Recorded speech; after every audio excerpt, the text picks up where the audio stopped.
This is Detective Recapped. Today, I'm going to explain a romance comedy film called She's Out of My League, which shows the mysterious ways love works, the sheer destructiveness of insecurity, and the mishaps that come with staining your pants. This follows the life of an average Joe who falls hard for a woman he believes will never even look his way. However, when the woman falls for him, the man is left trying to prove not just others, but himself too, that this is all real. Spoilers ahead, watch out, and take care. If you want to make it in this big bad world, believing in yourself and feeling sure about your abilities are half the battle. Sadly, the word confidence isn't in Kirk Kettner's dictionary.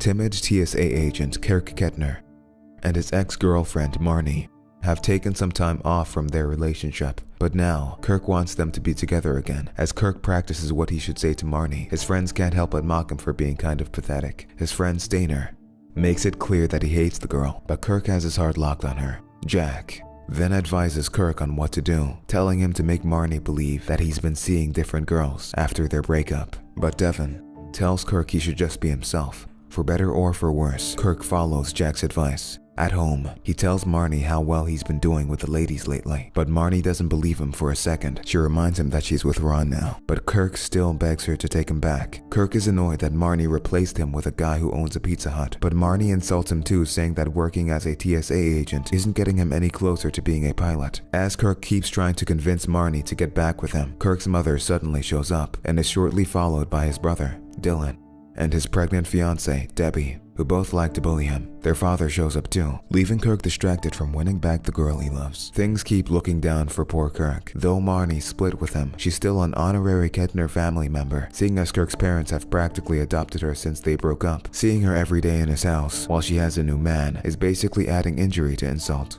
Though Marnie has plenty of insults to go around for Kirk, with how little she respects him, it's a pity that Kirk lets her treat him that way. But then again, he's getting the same overbearing treatment from his brother too. One day, Kirk is working at the Pittsburgh International Airport when he sees a gorgeous event planner named Molly McLeish getting harassed. He helps her get through the security easier, and Molly thanks Kirk for being nice. As soon as she gets on her plane, Molly tells her best friend, Patty, that her phone is missing. Patty quickly calls Molly's phone, and after the girls learn that Kirk has it, Molly asks him to return it to her the next day at the Warhol Museum. The next day, Devon accompanies Kirk to the museum, and Kirk can't help but feel nervous about meeting the woman. Inside, Kirk asks a waitress, who happens to be Molly's sister, Katie, where she is, and Katie happily tells him where to find her. Upon seeing each other, Molly introduces Patty to Kirk and Devon, and Kirk follows suit. Molly thanks him for returning her phone before asking them to stay. While they're having a drink, a waitress tells Kirk that she finds Devon attractive, and his friend can't believe what the woman just said. Katie then arrives and offers them some mushrooms, and once she turns to leave, she bumps into Kirk, who accidentally spills his drink on the museum director. This leads Kirk and Devon getting kicked out of the museum. Molly makes it up to him by inviting him to a hockey game the next day, saying he can also bring a friend. Unlike his friends and colleagues, Kirk is a complete gentleman. Molly probably picked up on this, and she appreciates that he actually respects her instead of treating her like a piece of meat. Unfortunately, even if Molly finds him charming and interesting, the idea will never cross Kirk's mind. After learning about the hockey game, Kirk's friends tell him that Molly might be into him, but Kirk won't hear them out. He is certain that Molly will never like someone like him since she's so hot, but Stainer reminds him that that's what he also said about Marnie. As if on cue, Marnie arrives, and she asks Kirk if he's going to Branson with his parents the next month. When Kirk says he's not going, Marnie informs him that she's going with his parents and that she's taking Ron with her. Stainer feels sorry for his friend, but Kirk just ignores him. At the game, Kirk expresses how surprised he is that Molly actually showed up. Stainer then introduces himself to Patty, who clearly isn't interested in him. Once the game starts, Molly ends up impressing Kirk and Stainer with her hockey knowledge, and the four of them cheer for the players the whole time. During the break, Molly and Stainer decide to buy some more beer, and while they're gone, Patty tells Kirk that Molly likes him. Kirk tells his friends about this in a bowling alley, and all of them have a hard time believing him, especially Stainer. In turn, Kirk just ignores them and continues to bowl. Suddenly, a guy tells Kirk to back off and let him play first, but Stainer quickly comes to his aid. The guys almost brawl it out, but everyone soon settles down. Stainer goes on to tell their friends that Kirk's a 5, while Molly's a 10. As Kirk's friends discuss his questionable situation, Molly calls and asks him out. Everyone but Stainer cheers for him. Sadly, the people in Kirk's life are more than ready to take advantage of his zero sense of self so they can bully him around. From Marnie, whose middle name might rhyme with Hitch, to Stainer, who has a name tag that says, "I don't believe in my friend at all, and I want the whole world to know about it." As for Kirk, he's focused on his and Molly's physical appearance that he fails to see that not everyone is hung up on looks.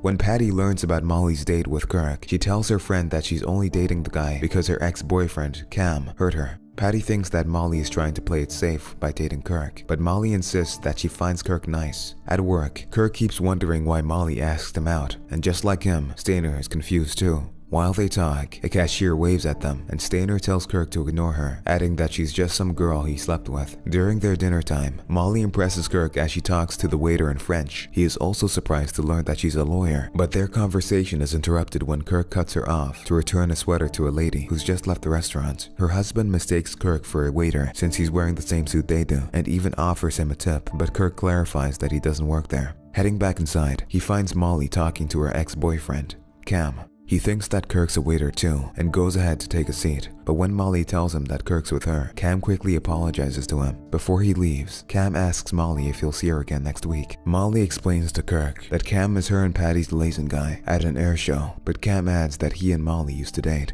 With how different Kirk is from Cam, it's no wonder that Patty finds it hard to believe that Molly wants to date Kirk. However, Molly is done with the likes of Cam, and she clearly enjoys Kirk's company. But the more the two get to know each other, the more Kirk is reminded that Molly is way out of his league. And not just looks-wise at that, she's cultured, well-informed, successful, and attractive. It'll probably be a cold day in hell before Kirk would use any of those words to describe himself. After dinner, Molly explains why she didn't pursue being a lawyer and how she ended up being an event planner. Kirk then shares why he became a TSA agent, revealing that he actually wants to be a pilot. Molly urges him to follow his dreams, but Kirk believes it won't be easy for him to do it. Molly then admits that her father doesn't even know that she quit the firm, but she hopes that he'll someday understand, showing Kirk that she has her own problems too. As the night deepens, Patty tries calling Molly to see if she's doing okay, but Molly ignores her call. When Kirk finally drives Molly home, she asks him if he's thinking about Cam, and Kirk lies, saying he isn't. Kirk helps Molly as she struggles to unbuckle her seatbelt, and she uses the opportunity to kiss Kirk gently, leaving him in shock. After everything, Kirk shares their kiss with his friends, and Jack and Devin are happy for him.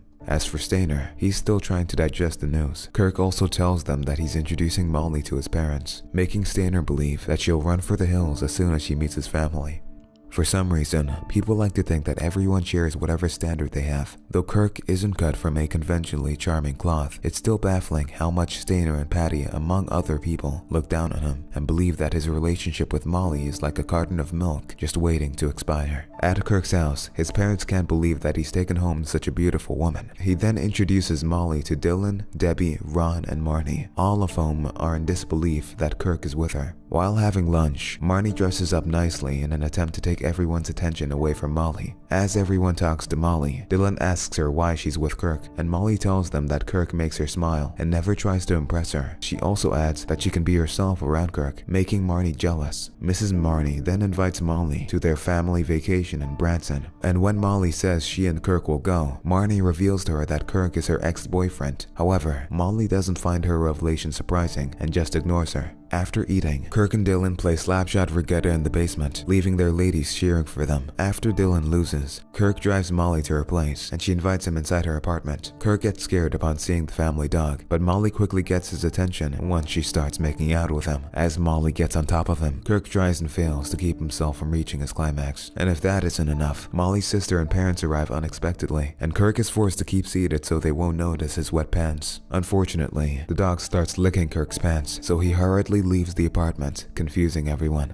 While embarrassing, what happened to Kirk could have happened to anyone, right? But of course, Molly's family and her dog had to turn what would have just been a mildly mortifying situation into a complete disaster. Kirk better pray that first impressions don't last, because he managed to make himself look rude in front of Molly's family. On the flip side, Kirk's family clearly likes Molly, and it looks like Marnie is beginning to regret her decision of leaving Kirk. That, or she just can't bear to see the guy who spent the longest time pining for her finally moving on. At work, Kirk's friends make fun of him for his little mishap. Marnie then shows up, and she asks Kirk to get back with her, especially since he knows deep down that he and Molly will never work out. However, Kirk says he's still with Molly, pissing Marnie off and causing her to walk away. Sadly for Kirk, Molly isn't answering his calls, and he's worried that he's just ended their relationship. To cheer Kirk up, Jack tells him that anything is possible, but Kirk isn't sure anymore. Devin then advises Kirk to be real, saying he should fight for Molly if he believes she's the one for him. After some time, Kirk and his friends attend Molly's air show, where Kirk finally admits to Molly what happened that night. The two of them eventually make up, and as Kirk rejoices with Jack and Devon, Cam suddenly shows up and asks to talk to him in private. Cam reveals that he plans to take Molly back. Stainer then gets off Cam's light aircraft, and when Jack and Devon follow them, Cam tells Kirk that he can do better with his choice of friends. Despite this, Kirk and Molly go on a few more dates, and things just keep getting better for them.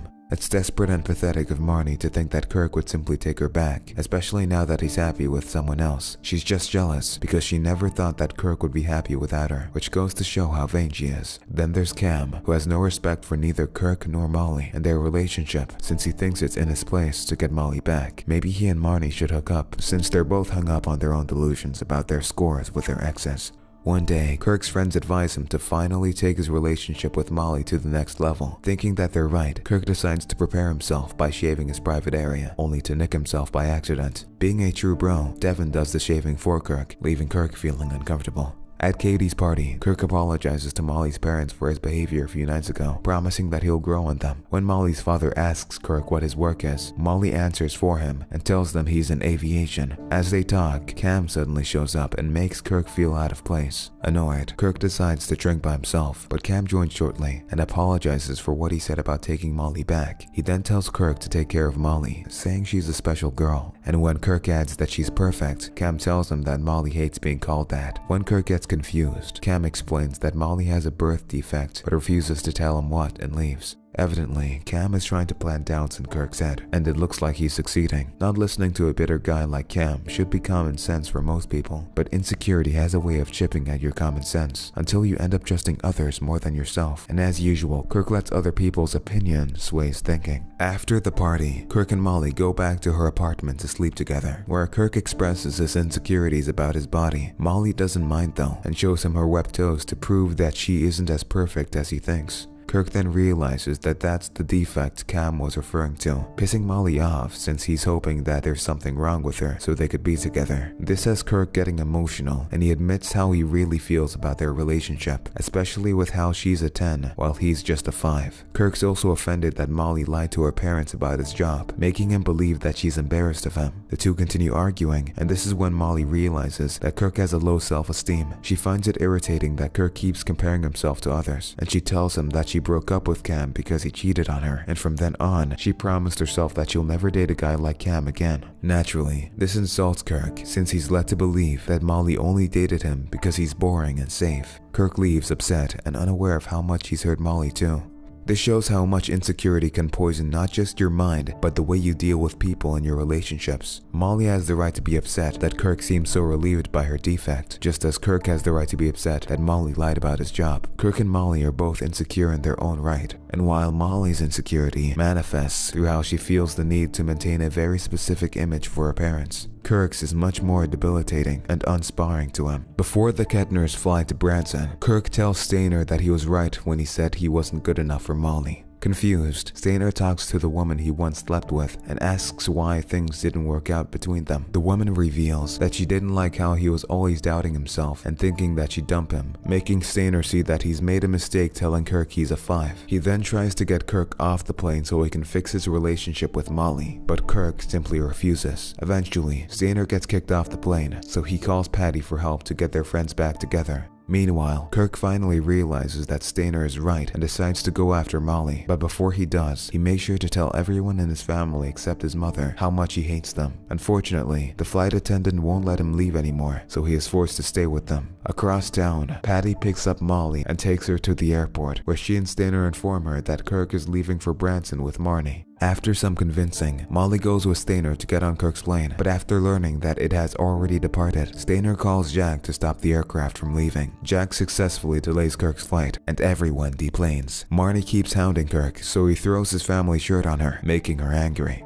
Finally, Kirk fully grasps the idea that he and Molly are meant for each other. It may have taken him a bit longer, but people say it's better late than never. But what's even better is that Kirk is now standing up for himself, and he's not letting his family or Marnie push him around anymore. Marnie chases Kirk through the crowd, but Kirk is ecstatic to learn that Molly's waiting for him at the gate with Stainer. Though Marnie is determined to stop Kirk from reuniting with Molly, Kirk is set on finding Molly too. She follows Kirk when he hops on an electric airport car, forcing him to hit her with a bag so she'd leave him alone. Kirk then eventually finds Molly, and in front of his family, Molly tells Kirk how much she likes him despite his issues and imperfections. The two finally get back together, and after some time, Kirk successfully becomes a pilot and takes Molly to Cleveland on a plane.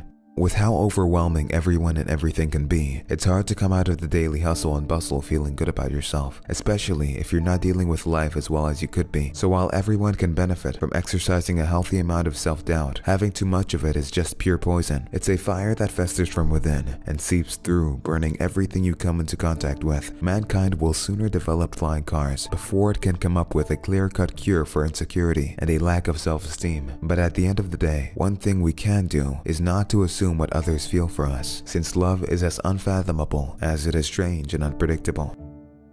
Subscribe to watch more videos like this. Turn on notifications. And leave a like, it really helps the channel out. Thank you for watching.